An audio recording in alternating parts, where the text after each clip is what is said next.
कोल्हापूर लोकसभा मतदारसंघामध्ये महाविकास आघाडीचे उमेदवार शाहू छत्रपती यांनी गादीत सांभाळायला पाहिजे होती, राजकारणात यायला नको पाहिजे होतं, असं मत राज्य नियोजन मंडळाचे कार्यकारी अध्यक्ष राजेश क्षीरसागर यांनी व्यक्त केले।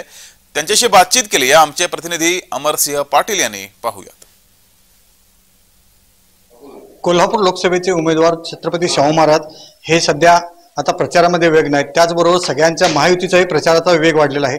कोल्हापुरातील छत्रपती शाहू महाराजांच्याबद्दल आदर एक वेगळा आहे, परंतु त्यांनी राजकारणात उतरू नये असंही सगळ्यांचं म्हणणं होतं। आपल्यावर बोलण्यासाठी आहेत राज्य नियोजन मंडळाचे कार्यकारी अध्यक्ष राजेश क्षीरसागर। काय सांगाल राजेश्री बद्दल?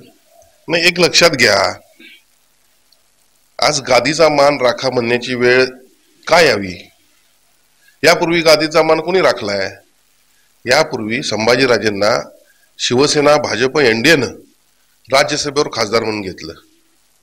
आज कोल्हापुरामधल्या एक काँग्रेसचा नेता मसिया समजतो, कोल्हापुरात सगळं मीच केलं असं त्याला वाटतं।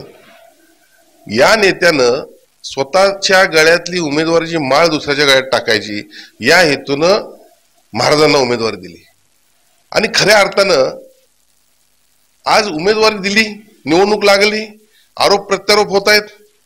कोण निवडणूक जिंकल पडेल त्यापेक्षा आज महायुतीचं सगळीकडे वातावरण चांगलं आहे, महायुती जिंकणारच। मग अशा वेळेला गादीचा अपमान करण्याऐवजी त्यांनी जर महाआघाडीनं महाराजांना जर राज्यसभेवर घेतलं असतं तर निश्चितपणे बरं झालं असतं। आणि म्हणून आज तुम्हाला गादीची आठवण येते। तुम्ही याच्यापूर्वी किती गादीबरोबर काम केलंय, किती प्रामाणिक राहिलेला आहात, हे माझा काँग्रेसच्या नेत्यांना या ठिकाणी सवाल आहे। हे होते राजेश क्षीरसागर यांनी सांगितलं महायुतीचे उमेदवार कोणत्याही प्रकारे विजय होतील। मोदींची सभा म्हणजे त्यांचे सहकाऱ्यांचे हात बळकट करण्यासाठी ती मोदींची सभा होत आहे।